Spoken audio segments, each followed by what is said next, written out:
projet-là, il pèse aux finances du pays lourdement pendant les 50 ans à venir. Si nous ne pas faire attention, on a le risque d'une deuxième terre rouge, Verdun, multipliée par 100. Le point principal dans cette affaire-là, c'est l'absence de transparence. Mon PNQ qui m'a posé au Parlement, donc, le 15 décembre 2016. Répondant à mon PNQ, Nando Boda, le ministre responsable, vient confirmer que le même Singapore Cooperation Enterprise, une update, une met à jour. Et moi, je demandé, est-ce qu'il faut rendre ça public?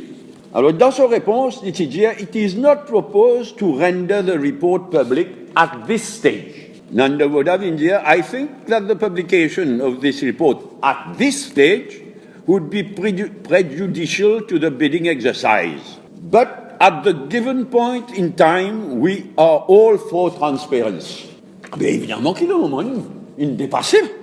Donc, il y a un engagement de la part de Boda, de la part du gouvernement, de rendre sa updated report public. Ramassit on lira attentivement, évidemment, tout ce qu'il dit, bien réfléchi. Il y a aussi, premier affaire, il dit, manque l'information.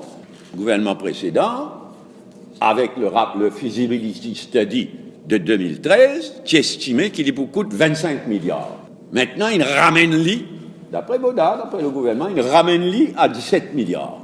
Mais à quelles conditions? Est-ce qu'il, pour diminuer le coût, par tout que tu passes surélevé, ça veut dire le pilotis, il coupait, eh bien, il est là qui va commencer là. Deuxièmement, il réduit le nombre d'arrêts. Mais vous avez comme les détails, parce qu'évidemment, il y a un impact direct, la rentabilité de tout le projet. Troisièmement, nous connaissons aussi qui est là, le ticket, le prix du ticket. Pour la première fois, Neplip donne la garantie que le coût du ticket, pour aligner le coût du ticket d'autobus. Quand on rend ça updated report là, public, nous pouvons tout aussi, est-ce qu'il y a une garantie que le gouvernement peut donner, qui personne pas pour perdre du travail, le sort de ban employés et de bonnes compagnies d'autobus et de bonnes taxis qui finissent arriver dans le cas de cause Terre Rouge Verdun. Mauvaise supervision, il amène nous quand nous étions.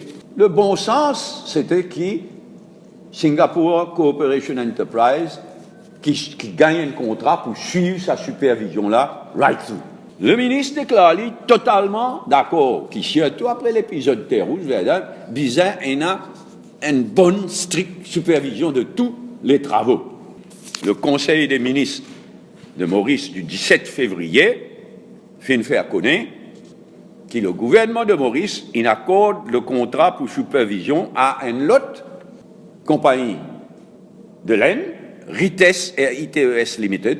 Nous pas capables d'accord, moi pas capable d'accord, surtout avec le précédent Terre Rouge Verdun, des compagnies indiennes qui pour design et construire, et une compagnie indienne qui pas une appel d'offres, pas une tendering qui pour faire supervision. Supposé visant à l'ordre de 7 milliards additionnels pour financer tout le projet. La presse locale a rapporté, et mon information confirmée, les trois, la banque approchée, fin dire non, à cause de sa l'absence totale de transparence, à cause de sa opacité. Et le gouvernement n'est pas capable de demander garantie, parce que déjà, nous public debt level, la Banque mondiale, le FMI, Moody's, tout peut veiller bien. Il n'est pas pour le projet final, il n'est pas pour 17 milliards de dollars, il est pour well above that. Il y en a différentes chiffres mentionnés, mais il est clair pour moi qu'il est pour bien là-haut 25 milliards de roupies. Et donc, il y a un financing gap énorme.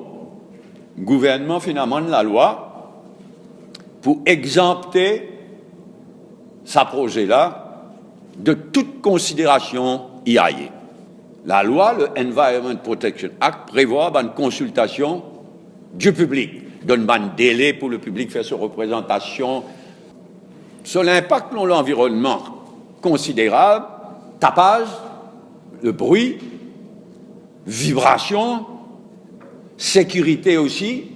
Donc, il est inacceptable qu'une d'un trait de plume, le gouvernement, il dit que la loi pas appliquée. Si tu as une raison, il y a beaucoup d'inquiétude, le risque financier et autres qu'il y a. Oui, mais nous, en même temps, nous n'arrivons bien loin. Il est tout le temps en faveur d'une bus, une solution bus lane, plutôt qu'elle le nombre de passagers qui pourraient y grandir pays là, etc. Il n'est pas pour. Il est persuadé que financièrement, pas une catastrophe. Il n'est pas de couillon, cette année. Finalement, qu'il est recommandé que quand nous arrivons, demande la Banque mondiale ou bien la Banque africaine de développement vienne faire un assessment. Mais même si tu fais ça, première affaire, la Banque mondiale, la Banque africaine de développement, tu peux demander, mais donne ça, updated feasibility study là. Nous arrivons tellement loin pour reculer là. Et là, c'est bien difficile quand tu arrives là, y compris vis-à-vis l'Inde. Mais seulement, nous visons prendre un risque calculé et bien calculé.